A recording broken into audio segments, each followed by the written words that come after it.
I guess today is Consent Manufacturing Day because the next video is Yassifying a Genocide by Spooky Scary Socialist. Let's see what the fuck this means. Yeah. I have a question. What? Why is it called Israel when everything they say is fake? I don't know. Do you want to know something really bad, bro? Yeah, I want to know. Man, I can't stand Israel, brother. I can't stand Israel. FBI, open up! You know Israel is cooked when literal fucking 9-year-olds are dropping a fucking constant Israel jokes. The kids are gonna be all right. The kids are gonna be all right. Well, those kids were like fucking 8 or 9, and they're dropping fucking Israel jokes. That's fucking sick. That's fucking awesome. Those kids getting banned. Like the joke was knock knock FBI open up. Those kids are getting kicked. Like they are gonna get severely punished in school, 100%. 100 fucking percent. Those kids are getting reprimanded by the principal 100%, which is going to prove the joke of the video. 2 9-year-olds will do Da Vinci level art once they will turn this TikTok into Da Vinci level art once they get reprimanded by the principal. The principal will watch a video where they criticize Israel, and then they hear, "Oh, FBI, open up," and then he will be the FBI that will make them open up. It's art. Okay, thank you, Cyberpunkusi, for the gift sub. One of my favorite names here. Okay, I love Cyber Pussy. Have you ever seen the new Israeli drama on Netflix? Oh my God, please send me a link. Someone at ICE is looking at their extended family like, whoa.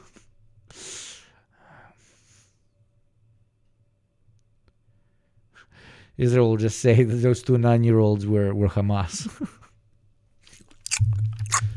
Thank you, Pizza Famine, for the gifty, my friend. Thank you very much. As always. As always, pizza. Yeah. Oh, yeah, so delicious. Is that a chicken-eating KFC? That's so ironic. That's like CEOs for Luigi. That's like children for Minecraft YouTubers. That's like Queers for Palestine. For anyone in the rainbow community involved in anti-genocide activism for That was funny. Palestine, this is a classic experience. Not being a literal chicken-eating KFC, of course, but being mocked by Zionists who claim that the average Palestinian would tear you apart and eat you alive for the sin of being fruity. I mean, it's the same line Zionists use over and over again to pinkwash the genocide that basically every human rights organization agrees Israel's committing against Palestinians. They'd throw you off a roof in Gaza. Hamas wouldn't respect your pronouns. Double, double, toil and trouble. Palestinians would put thou in a cauldron of bubble. Wait, wow, that one was kind of poetic. Whether it be flying a pride flag in the ruins of Gaza, attacking queer pop stars like Chapel Roan, flexing Tay-Tay's bodyguard working for the IDF, or Netanyahu using the chickens for a KFC line in front of Congress, it seems every half-washed Zionist these days is eager to cash in on their $700 and use the facade of queer liberation to yassify a genocide. Of course, it shouldn't take YouTube video to tell you that Turns out everything can be co-opted as a tool for fascism to keep re-entrenching itself, and that every identity point, including ethnicity, gender, your love of chicken or your hate of chicken,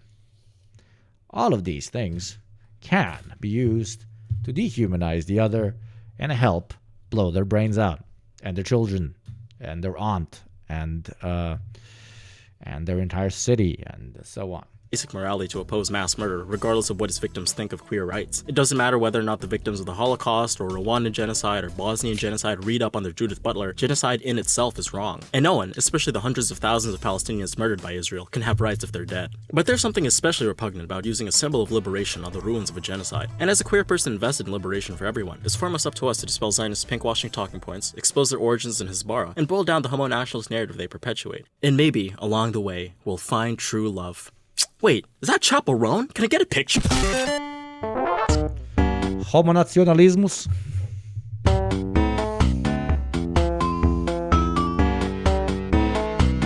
In 2014, the New York Times ran an advertisement that went a little something like this. Hamas, ISIS, and Iran kill gays like me. Israel is the only country in the Middle East where I can live without fear. Wow, what a brave gay. Israel is truly a beacon of hope for the gays. Anyway, I wonder what else was happening in 2014.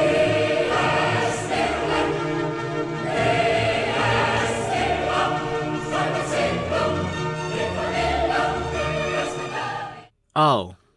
Yeah, so that's the basic playbook of Zionist pinkwashing. Murder Palestinians and then throw rainbow glitter in the face of a Western liberal audience to distract them from their war crimes. And unless you somehow believe that Israeli missiles have a gaydar that prevent them from hitting queer Palestinians, it should be obvious that advertisements like these are cynical ploys to distract from Israel's crimes against humanity. Before examining allegations of Palestinian homophobia or Israeli LGBT acceptance that advertisements like this perpetuate, and trust me, we will dig into it, it would be naive to take them at face value. For one, it costs a lot of money to run advertisements and publicity campaigns, and this money doesn't come from nowhere. Instead, it's part of a conscious, decades-long effort by Israel to pinkwash their apartheid, occupation, and genocide. And sometimes this work is so sloppy, it literally boils down to massacring thousands of Palestinians and then running an advertisement saying it's okay because they're all homophobic anyway. Brand Israel is a marketing relations campaign launched by the Zionist entity in 2005 after consulting experts who, after years of careful study and analysis, said, yeah, this occupation and apartheid thing is not a good look. Kicking off the campaign in 2007 with $4 million, in addition to the $3 million annually already allocated to Hezbollah, Brand Israel initially attempted to woo a marginalized demographic long forgotten about in the mainstream. Horny straight guys.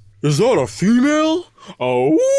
These men, much like Gal Gadot herself, couldn't act, and follow-up studies showed improved perceptions of Israel from the campaign. In the next few years, Israel decided this approach was too narrow and embraced a wider audience. Gay guys. In 2010, Israel's Ministry of Tourism, the Tel Aviv Tourism Board, and Israel's largest LGBT organization launched the online tourism campaign, Tel Aviv Gay Vibe, to promote Tel Aviv as the destination for European gays. $94 million of Israeli government money in 2010 was spent on promoting gay tourism. The purpose of this queer pivot was, as an anonymous foreign minister put it, to let European and American liberals know about the gay community in Israel and to highlight this country's support of human rights. Of course, the irony of washed-up gay tourists sniffing poppers and partying to terrible EDM music in Tel Aviv is that it's an hour away from the open-air prison that is the Gaza ghetto. In Gaza, Palestinians who were ethnically cleansed from their homes and crammed into a tiny strip of land survive under a decades-long horrific blockade under conditions that Israeli historian Ilan Pappé described as an incremental genocide even before October 7th. Zionist pinkwashing is a multi-million-dollar state effort consciously undertaken to cover up Israeli war crimes. Underlying pinkwashing exists a colonial logic of dehumanization, justifying the occupation of Palestinians by saying they're less than human. Before examining the concrete reality of queer life in Israel, Every conflict is justified on a couple of key principles. How those principles are identified is based on what allied countries, number one, and number two, what countries that could potentially pose a threat but are currently neutral view as positive aspects of the society that is currently in an active conflict. When it's an act of genocide, that is taken to a next level. What do I mean by this in particular? You are country A. You have allies B, C, D, E, and F. And you have neutral countries from F all the way to maybe not Z, but at least to Q. Okay? So you look at all of those countries, ones that you want to either turn into allies by creating a notion that their people and their culture and their way of life is similar to yours, and therefore they should choose to ally themselves with you instead of the big bad enemy that is, trust me, very, very different than them, so that they either remain neutral or ally. And when it comes to the allies, you want to keep them with you by re-entrenching those shared cultural norms so that they once they hear about all the fucked up shit you're doing, they don't pull back their support and turn into a neutral country or, God forbid, an actual enemy state. So how do you do this? You look at what mainstream culture appreciates as definitions of freedom, definitions of civilization, definitions of elevated ideological self-understanding, okay? You ask, what is it to be American? What is it to be Tunisian? What is it to be German? What is it to be Brazilian? What is it to be Ghanaian, okay? And then you don't go for everything. You just pick and choose things that are relatively similar between your countries. They don't have to be 100% similar. They don't even have to be 40% similar, but something, a sticking point that you can continuously throw back at them to remind them that they are much more similar to you. That's the key word here. You do comparison. That they are much more similar to you than they are to the big bad enemy. Okay? In this case, when it comes to the United States of America, hoorah, we love the gays, is unironically a thing that surprisingly to this day works really, really well as a way to co-opt pinkwashing and kind of socially progressive support for genocide. Israel did not invent this. This has been done since Kingdom Come, Deliverance 2, DLC. But yeah, it's always been done. In a more recent context, like one of the first far-right figures that was the OG that to an extent invented this is the jailed lady, Le Pen, in France. This was like over 10 years ago. I think this was 12, 13 years ago. I was a baby. I was a baby Ugopnik. I was Google Gaga motherfucker, where she was unironically pitching that we must protect ourselves from the invading hordes of Muslims and Arabs because they do not share our same perspectives towards homosexuality, and therefore they should stay over there in their backwards countries instead of coming here and harming our beautiful, beautiful gays. We must protect our gays, etc., etc. But, we're not here to just cover news or cover particular events. The Ugopnik Twitch is about something a little bit different. We're just finding the dialectic at play here, and more importantly, why certain events exist in a chain of events and why they happen all the time and all the time and all the time, where certain systems replicate themselves and bounce over from another one, like a snake eating its own ass. And when it comes to this, it's something that I repeat, and I'm going to repeat for as long as I am blessed enough and privileged enough to do this job, and that is that fascism can co-opt absolutely everything except class. Okay?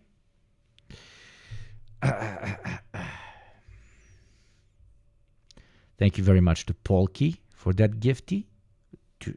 For those 2 gifties, Polky. You're very close to being our second taxpayer of today. Only 8 more.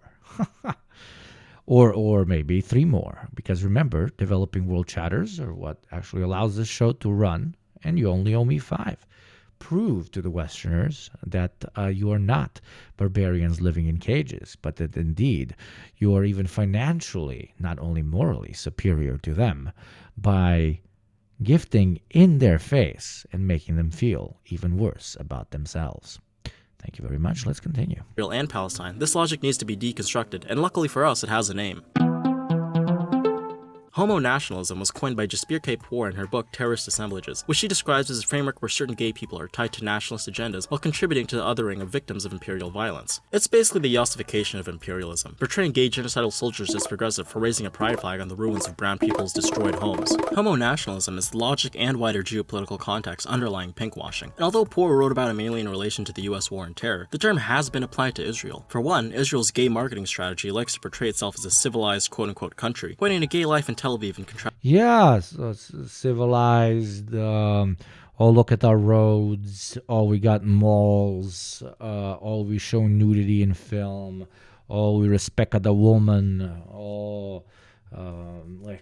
With the international or some shit. Like everything can be co-opted. Busting it with an alleged perpetual persecution of gay people in Palestine. And for another, the mainstream Israeli LGBT community is more than happy to go along with this portrayal. In exchange for certain Israeli gays being included into nationhood and national institutions like the IDF, they eagerly do their part in the occupation and oppression of Palestinians. The complicity of Israeli LGBT organizations goes as far as blocking Palestinian Queer Org from speaking at a 2009 memorial of 2 youths killed in an LGBT center, in fear it would be too political. Now, I know what you're thinking. Wait, what? There are queer Palestinian organizations? And there are anti-LGBT shootings in Israel? There are 2 parts to Israel's pinkwashing. First, portray Israel as a progressive bastion of civilization through the enlightened way it treats its gays. Dude, even if 100% of all Palestinians were homophobes, that doesn't mean that another country can genocide them because they're all homophobes. No, the direction of the video is great, and it's all fine. But just we need to be very, very, absolutely principled on this. You don't get to genocide a whole group of people because their material conditions have not allowed them to interact with a particular issue enough so that they, quote unquote, develop social progress on said topic. That's number one. And number two, the premise that I'm giving is impossible because Google percentage of world population that is gay. Okay. You cannot have 100% of the Palestinian population being gay because it's being homophobic, because there's going to be a very large part of the Palestinian population that is gay itself. That's just a tiny caveat that makes this whole conversation senseless, but let's even imagine in an alternate crazy fucking universe. And that's that, okay? Like, let's give it an absurd, let's give the craziest example, right? I'm about to crazy this example. Germans, Nazis, one of the worst modern cases of pure fucking unadulterated evil. Insane shit. Insane fucking shit. Right? A lot of people, most Germans, one would argue, most of the Wehrmacht, most of fucking everybody, was like, herder, we love this Nazi shit.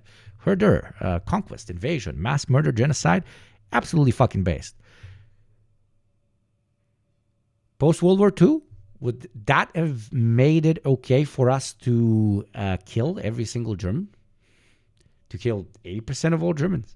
Kill 70% of all Germans? 65? 95? No. Even if a whole nation is filled with Nazis, you don't exterminate the nation because there is nothing that makes a nation Nazi or homophobic or progressive socially, or less. There is no genetic component of the German or the Palestinian or the Jew or whoever that makes them inherently this or that. These are either far-right racist notions or liberal, idiotic, like ascribing particular ideological platitudes based on ethnicity that is somehow linked to culture, which is somehow completely delinked from material conditions, which influence the particular current. What do you want to call it? Opinion on a particular social, not opinion, systemic treatment of a particular social issue or even class issue, etc., etc. Okay.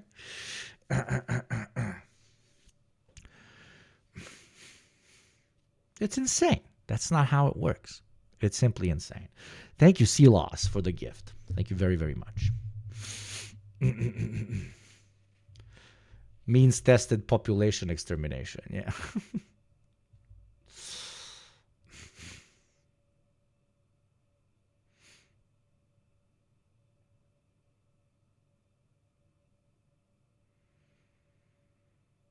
Like I debunked all Palestinians are homophobic very nicely. They also mentioned the Israelis are also very homophobic.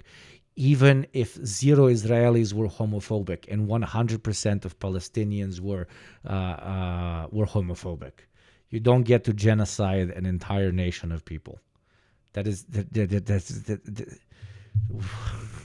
what the fuck?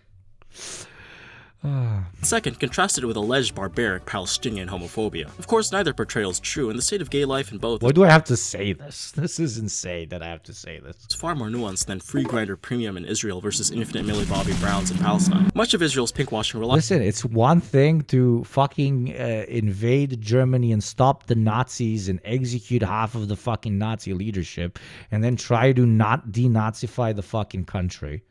Okay?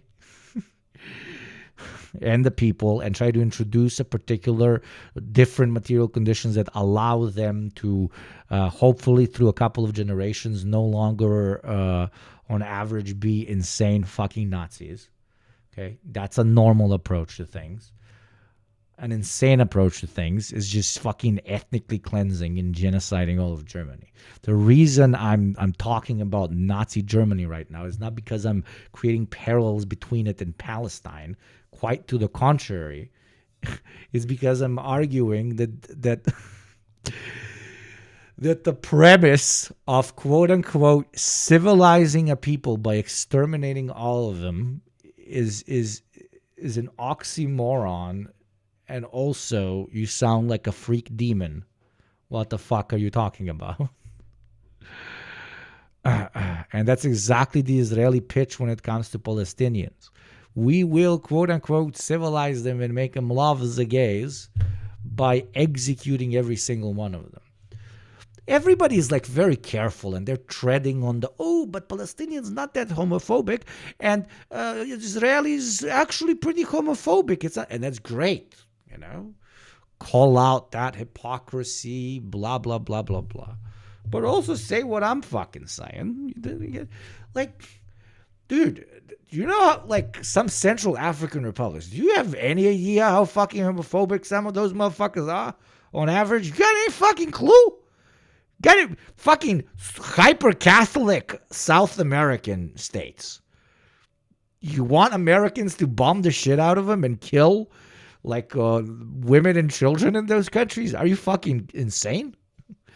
What the fuck? This is absurd.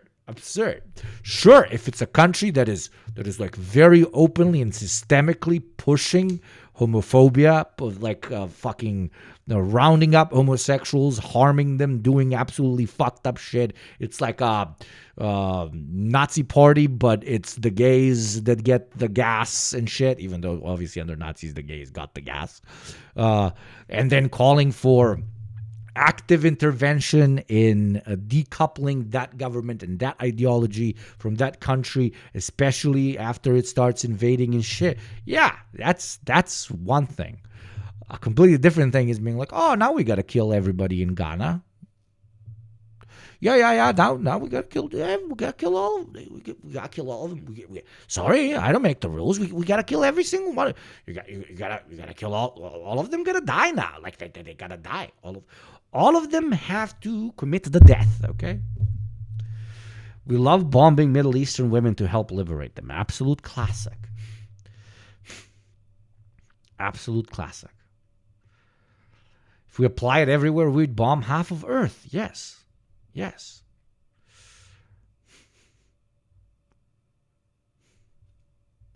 Imagine if India was like, yo, look at the way they treat cows over in Europe.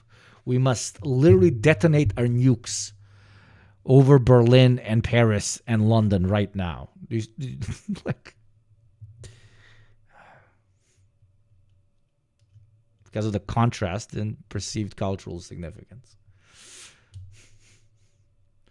Yeah, the U.S. would have to bomb itself if it wanted to protect women and gay people. Like, it's just...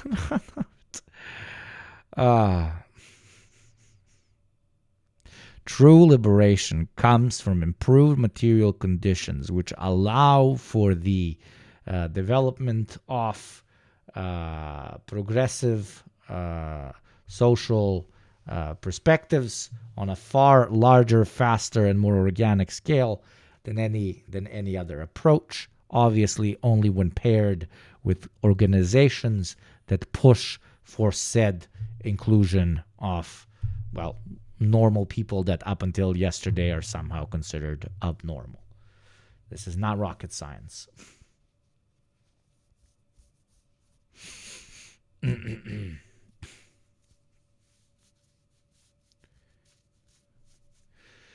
Dr. Carlson, the defending Palestinians in Gaza now, I'm confused and feeling cognitive dissonance. What's his actual move there? He does not agree with the current American foreign policy, and he believes that the entire planet is eventually going to be put into two tents, one that supports China and one that supports the United States.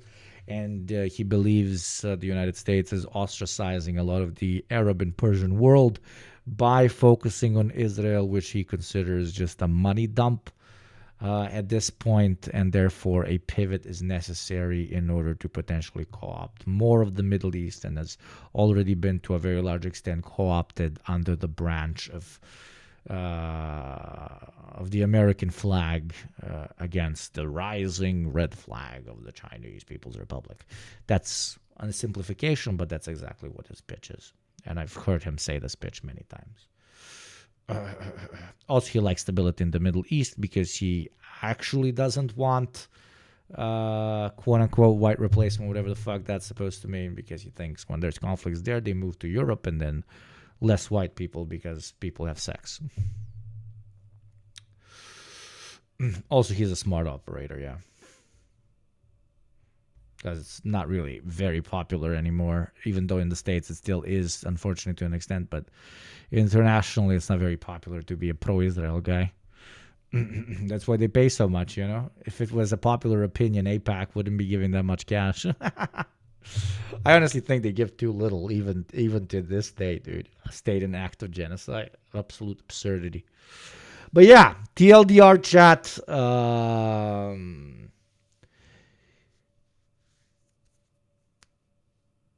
Was Saddam Hussein a based cool Chad? No. Should we kill 1 million Iraqis because he's not a based cool Chad? Okay, he was a little bit of a Chad. Like just the vibe. I mean, come on. But yeah, no, and also no. Absolutely. There we go. And obviously, Palestinian context is far more different because this is a whole population that is under apartheid, that is under occupation, that has already gone through multiple genocides and campaigns of ethnic cleansing. It's like just, if there ever in history, not ever in history, but if there was ever like a case where if there ever was a case where to consider a situation purely black and white would not deem you intellectually lazy, it would be viewing the Palestinian plight against the Israeli occupation as black and white, because it is. Gay-friendly and ethnically cleansed beaches of Tel Aviv represent the entirety of the country. But that's simply not true. According to LGBT Israelis themselves, outside Tel Aviv, the situation is bad and way below par. In Jerusalem's Pride Parade, for example, 3 participants were stabbed by a Jewish extremist in clashes between marchers and ultra-Orthodox protesters. Israeli homophobia is so bad it often ends up giving the lie to the Israeli government's pinkwashing schemes. Remember the Tel Aviv Gay Vibe campaign I mentioned earlier? Here are a few comments underneath the article announcing it. Surely nothing to be proud of. Shameful. Thanks for warning. Now I know not. Yes, by all means, bring hordes of AIDS. Israeli society is not this monolithically progressive and enlightened country on LGBT rights. In fact, outside... Yeah, in fact, no country is on planet Earth, actually. Like, I don't know, maybe some Scandinavian countries? I think. Maybe. I don't know. Gay people tell me, I don't think, like, there's a country where there's no homophobes. Cuba, that's hilarious. No, Cuba's constitution is great. Yeah, but it's very recent, and yeah, there's still a lot of work to be done. Come on. DPRK, that's okay. Now you're just trolling me. America. Okay, correct answer. Finally, somebody fucking said it. Of course it's the States. Jesus Christ.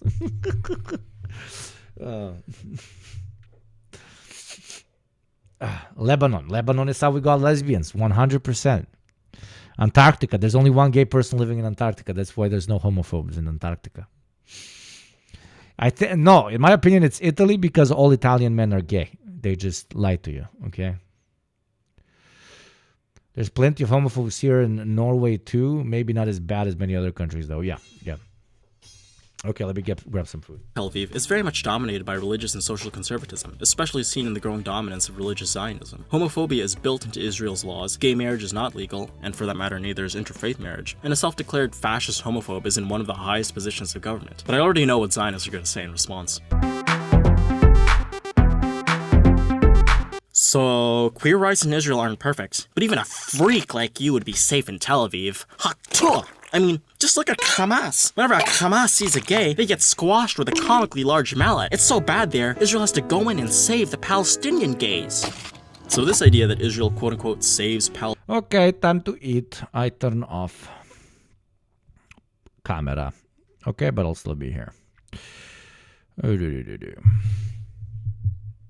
Palestinian gaze is entirely fictional. As a racist, ethno-supremacist apartheid state, Israel is obsessed with engineering a Jewish demographic majority. Consequently, it makes the lives of queer Palestinians fleeing persecution a living hell, granting them temporary stay permits that have to be renewed every few months while denying them work permits, shelter, healthcare, or even the ability to open up a bank account. Of the over 60 queer Palestinians who fled the West Bank and sought asylum in Israel, many have reported sleeping on the streets, working under the table, and surviving through prostitution. A condition for renewing their stay permits is that applicants must apply for resettlement outside Israel, operating under the Zionist ethno-supremacist logic that the fewer Arabs in Israel, the better. In an investigation by 972 magazine, a queer Palestinian remarked, "If I'd known what it was really like, I would have rather died in the West Bank than live here like this." There's no pink door to the apartheid wall. Saving the gays is just a remix on old colonial tropes of saving the women from third world barbarians by colonizing them. Of course, in the context of Palestine, there's a deeply Islamophobic character to Zionist pinkwashing, and at the center of these Islamophobic attacks is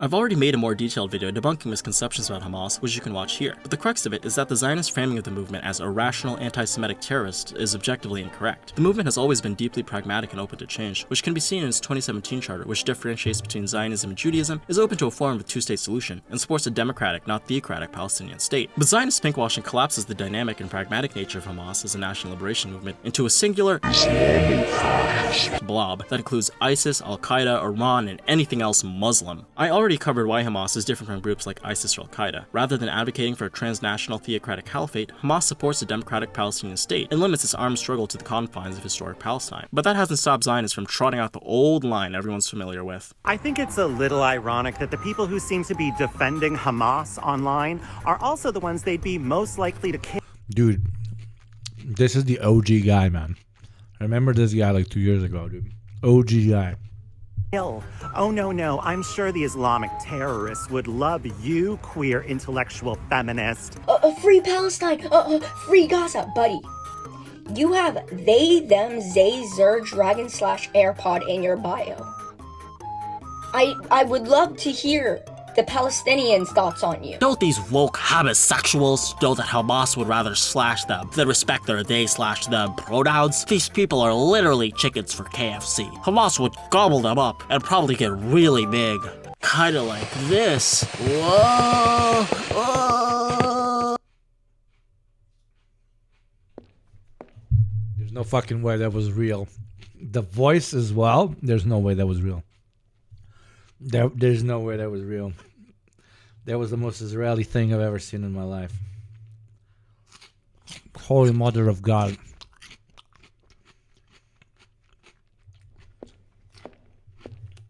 So are these Hezbollah lying through their toes? Does Hamas actually throw people off roofs?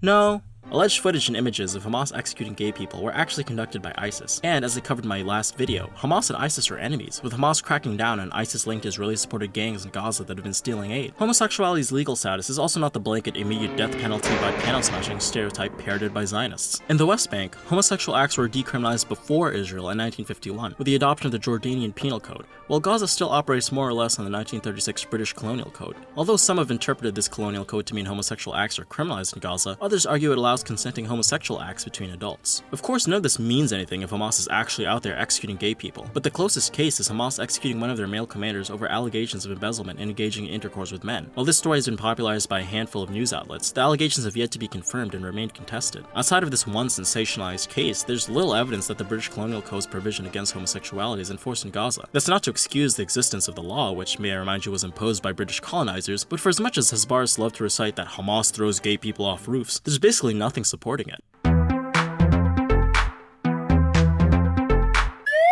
If gays have it so good in Palestine, why can't I log into Grindr in Hebron? Where are the gay clubs in Gaza? And why do people look at me weird in Ramallah when I wear my butt plug tail in public? Yo, I'm eating. Okay, this may sound like a classic Spooky Scary Socialist bit, but the first two are actually real questions that students ask queer Palestinian scholar Saed Atshan, and it goes to show the level that Zionist pinkwashing is operating on. As he said in response, is whether or not Grindr is used among Palestinians a more important question than the condition in Hebron that Palestinians endure as a result of Israeli occupation there? It perplexed me that absence of gay clubs in Gaza is more outrageous to some people than the reality of queer and straight Palestinians in Gaza struggling to survive amid unspeakable conditions imposed by Israel. And these talking points have only gotten more ridiculous since October 7th, considering considering, there can't really be gay clubs in Gaza when almost all the infrastructure there has been systematically destroyed by Israel. And let's not forget the West Bank, where settler violence has only gotten worse, with violent extremists clubbing Palestinian grandmas in the head. In fact, in one particularly bad pinkwashing incident, Zionists falsely blamed the 2014 kidnapping and burning alive of a Palestinian teenager by Israelis as a homophobic honor killing done by his family. Of course, this was a bald-faced lie, and goes to show how pinkwashing is nothing more than a colonial tool to shift blame away from Israel's own crimes. Stepping back from this pinkwash framing, however, we can see that queer life in Palestine is far more complex than the Hamas insta-nuke that Zionists pretend happened when you walk outside with a pronoun pin. Talking to queer Palestinians, they're able to live relatively normal lives, at least when they're not under active attack by Zionist settlers or soldiers. Some of them are able to come out to close family and friends and develop an underground community with events organized by Palestinian queer organizations like Al-Qaz and Aswad. And although they're scared by wider social homophobia, that's not particularly unique to Palestine, and as mentioned before, includes much of Israel outside Tel Aviv. Queer Palestinians are not these supposed perpetual victims of Islamic homophobia that Zionists love to portray. They make a life in Palestine, form organizations, create community, and struggle both for greater social acceptance and against the Zionist occupation. Victimhood does not define them, so does agency and resistance. If anything, the common thread among queer Palestinians is how the Zionist occupation makes life so much harder. Beyond the usual ways the occupation makes— Hey, if you want queer liberation in Palestine, maybe you should make sure that Palestine is first not under occupation, because that's kind of a big thing. That you don't have anything, let alone space to develop quote-unquote counterculture perspectives. Fucking insane. Hot take, right? Absolutely wild. life for queer Palestinians worse by making the lives of all Palestinians worse, they also actively target and prey on queer Palestinians in particular. Israeli intelligence agencies regularly blackmail queer Palestinians into collaboration, with agents literally trained to memorize different words for homo in Arabic. This coercion creates a wider perception that queer Palestinians in particular are traitors and collaborators. Of course, this isn't true. Israeli intelligence regularly blackmails any vulnerable Palestinian, including those seeking medical treatment, suffering from financial stress, or have family members going through an illness. But this idea isn't helped by the fact that Israel regularly sabotages efforts by queer Palestinian organizations like Aswad from holding events. Instead, they prefer to send in Israeli organizations to quote-unquote teach Palestinian communities about LGBT rights. So the Zionist occupation directly enforces the view that queer Palestinians are traitors or foreign from their own society, making their lives all the more difficult. What all this colonial discourse about saving queer Palestinians ignores is, self-determination. Much as the whole of Palestine has struggled for over a century for national liberation, first from the British and now from the Zionist entity, queer Palestinians will forge their own identity unique to their own culture and experiences. It may not look like the Western idea of rainbow flags, pride parades, or brat icons. Okay, food is over. God damn, that was pretty healthy. That was healthy as shit. That was a bunch of hummus with a bunch of cucumbers and a bunch of very spicy sauce and a little bit of egg. And I don't know what the fuck. I think there was some onions in that shit. That shit was thick, bro. I had to wipe my face for like 10 minutes. God damn, dude. God fucking damn, man. That was incredible Israeli food, right? That was such good Israeli food, dude. I had Israeli wrapping bread with Israeli cucumbers, with Israeli hummus, not to be compared to Hamas, of course. It was fucking 10 out of 10, dude. Iconography, and that It was so good I got circumcised. that's fine. It's not up to the colonizer to impose their customs on the colonized. So, It no. was so good I stopped being homophobic, dude. I became Israeli. It was Although queer life in Palestine is difficult, it's in continuity with queer life in any other socially conservative society, including rural areas of the United States and Israel. And this idea that Palestine is uniquely homophobic or Hamas is throwing gay people off roofs is objective. Can you guess if I have a yarmulke underneath this mask now or not? Do I have to do a face review? Okay, I'm stopping. Incorrect. Being a queer for Palestine is not something ridiculous, like chickens for KFC. Cluck you. You're expressing your true feelings about me, huh? What? No, that's not what I meant. Wait, don't cross the road!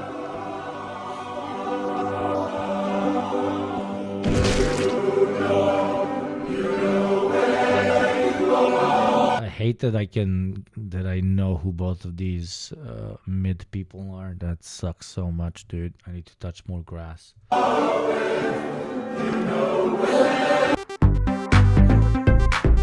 Oh, news. We've covered the millions of dollars Israel pours into its pinkwashing campaigns, from Brand Israel to Tel Aviv Gay Vibe. We broke down its underlying homo-nationalist logic, debunking the idea that Israel is inherently and uniformly pro-gay, while Palestine is inherently and uniformly homophobic. The point of Zionist pinkwashing is to divide Palestinians, splitting queer Palestinians from the rest of Palestinians. That's the main point. That's really this last part. That's the main point. It's very, very well put. It's a great video.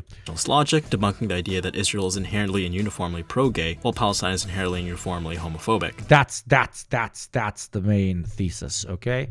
That's the main thesis, in my modest opinion. Because it's always a lie. Whenever somebody's trying to depict one party as the beacon of a particular step of social progress on a particular topic, but then that's done in contrast with another one that is not the beacon, as a way to motivate intervention, coups, war, or genocide, you need to be like, what the fuck? You need to be what the fuck big time. Yo, what's up, Spooky? Spooky is in chat. Sorry. I apologize for eating during your incredible video. Thank you for watching my video. There's a post-credit scene after the end card you might find entertaining. Oh, we're definitely going to check it out. Thank you, Mary Jane, for giving Spooky a sub. Thank you very much.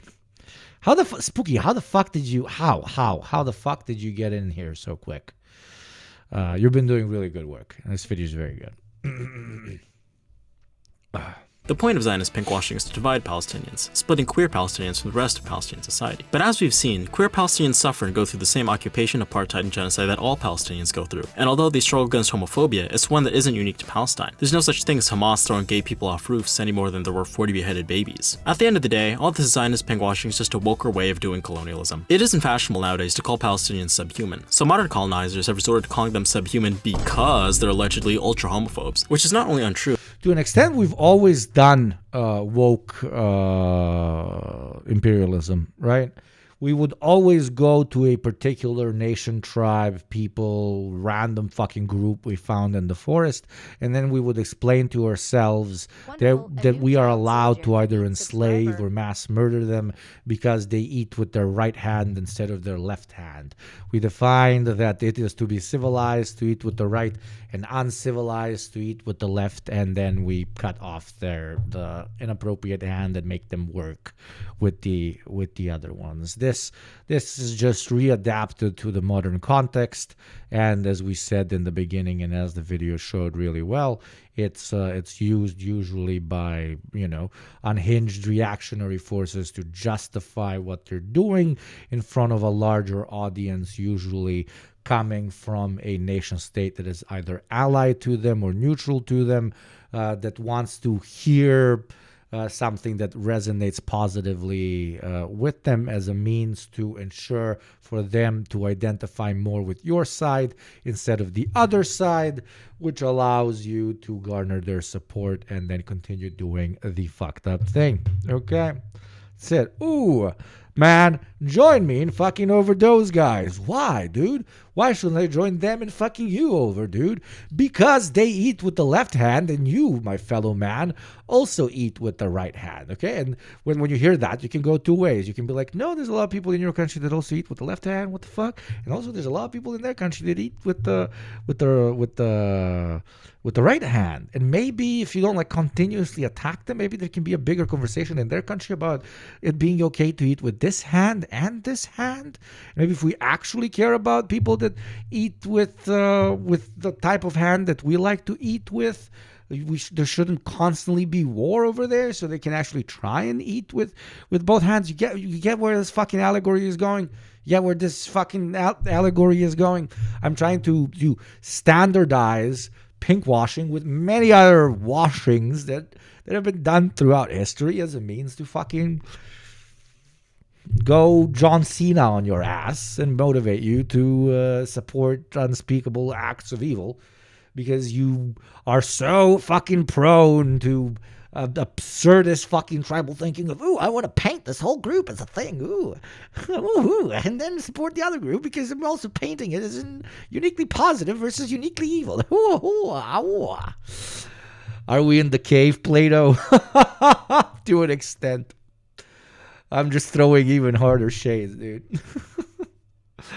But distraction from the violence of the occupation and the fact that even if every Zionist allegation were true, it would still never justify genocide. Exactly. Fucking there you go.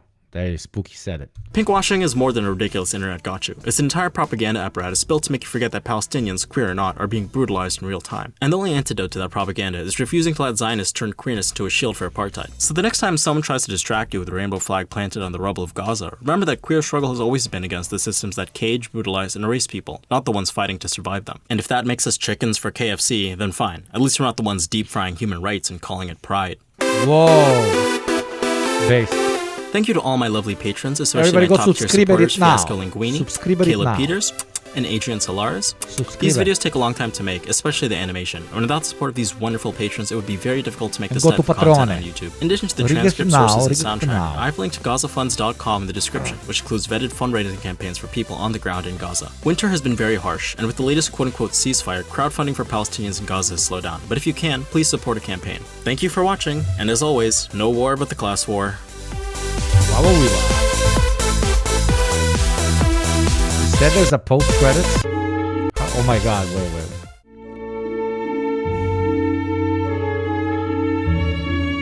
Some people might say, oh, this is Ave Maria. No, I say this is music from Hitman to Silent Assassin. Whoever relates to that, whoever, like, the second they hear Ave Maria, they think of the Hitman games. You're like my friend. You're actually my best friend.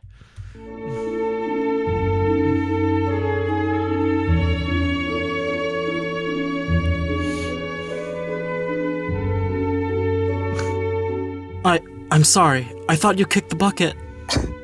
I would never do that to my KFC. They always say queers for Palestine is like chickens for KFC, but what you didn't expect is that a queer for Palestine would love a chicken for KFC. What the fuck? All right, this video, I want to talk. Wow, the cinema, kinema. Wow. Yeah. Basado mucho. What the hell? Very nice. I like it. It was very good. Jokes aside, that was funny. It was great. That was really good.